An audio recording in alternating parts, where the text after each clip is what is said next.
acharam pouco.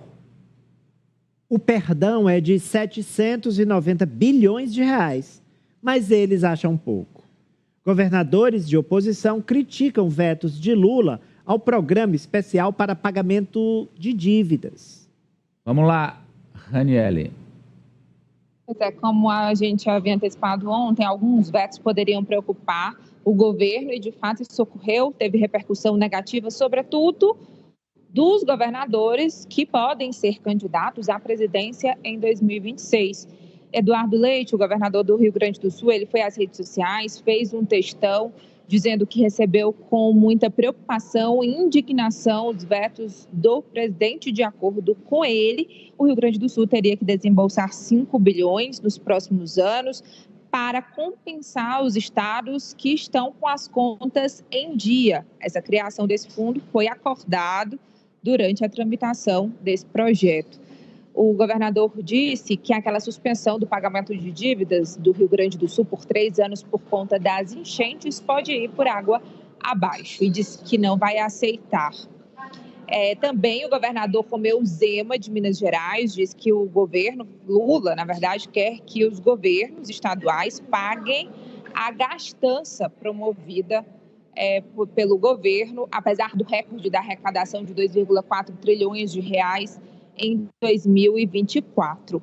E eles ameaçaram a não aderir ao PROPAG, que foi articulado, esse projeto é de autoria do presidente do Senado, Rodrigo Pacheco, que é de Minas Gerais, e apresentou essa proposta exatamente para agradar esses governadores e agradeceu ontem, não só uma, mas 2 vezes por meio de nota oficial, ao presidente Lula pelo comprometimento, o esforço, e diz que essa é a solução para os estados. Mas não foi o que agradou eles. E, por fim, Cláudio Castro, do Rio de Janeiro, publicou também nas redes sociais, dizendo que ontem seria um dia triste para o federalismo brasileiro e que a ideia do Brasil unido também não existe mais e que está confiando no Congresso para reverter essa situação e derrubar esses vetos. Esse aí foi o melhor, viu, professor? Cláudio Castro, do alto da sua autoridade de governador, eficaz lá no Rio de Janeiro, eficaz com todas as aspas, resolvendo lá problemas financeiros, resolvendo a questão da segurança pública, da saúde dos cariocas. Agora está dizendo, olha, estão desvirtuando a Federação Brasileira. O federalismo está de luto, professor. Não é nada disso, como sabemos, né? Esses 5 estados, né, vamos lembrar, Minas, Rio, São Paulo, Rio Grande do Sul e Goiás, né? Eles, realmente, a dívida é fabulosa, né? Daí nós temos 27 unidades federativas, 26 estados e o Distrito Federal. Então, 27 menos 5, sobra 22. 22 cumpriram as metas atingidas, né? E 5 não. E são os estados mais ricos da federação. Os governadores, na verdade, estão utilizando de artifícios políticos para tentar enfraquecer a decisão tomada pelo presidente da República e pela equipe econômica. Vamos ver como é que isso vai ser resolvido. De um lado, desde o final dos anos 90, essa história é antiga, isso aí começou em 1996, 1997, né? É uma longa história. Em certo momento, houve uma queda, em geral, do conjunto dos 27 unidades da federação, da dívida.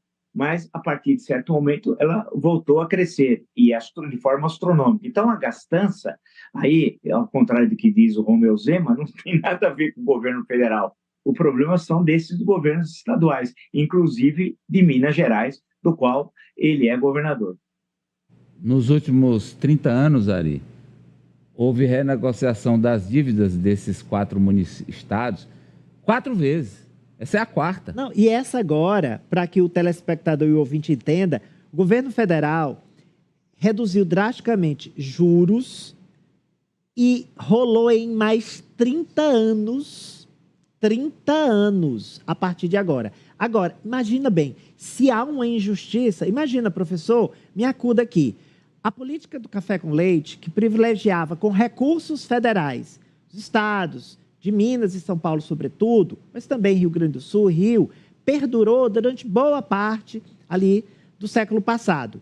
E os estados do Nordeste eram alijados desses recursos para investir em desenvolvimento, em obras, industrialização. Já imaginou se os estados daqui resolvem cobrar uma compensação histórica, por exemplo, financeira sobre isso? Não, os estados nordestinos estão pedindo o seguinte: olha, já que mais uma vez vão rolar as dívidas dos gastadores, pelo menos que haja um fundo para nos compensar. E os gastadores não querem, não. Dizem de jeito nenhum. Imagine uma compensação, professor Vila, lá pela Zona Franca de Manaus, hein? Aí você vai colocar o dedo numa ferida que você não imagina, e eu sei histórias tenebrosas de pessoas que exerceram funções lá e que já me contaram coisas inacreditáveis. Não tem jeito, você não consegue mexer. É mais fácil Jesus voltar à Terra do que alguém mexer na Zona Franca de Manaus. Veja que agora tem a refinaria. A história da refinaria é escandalosa, né? Não tem jeito. Então, tem coisas que não pode mexer. E a vida passa e a gente finge que acredita. Bom, vamos falar, então, do programa Mais Professores nos cursos superiores.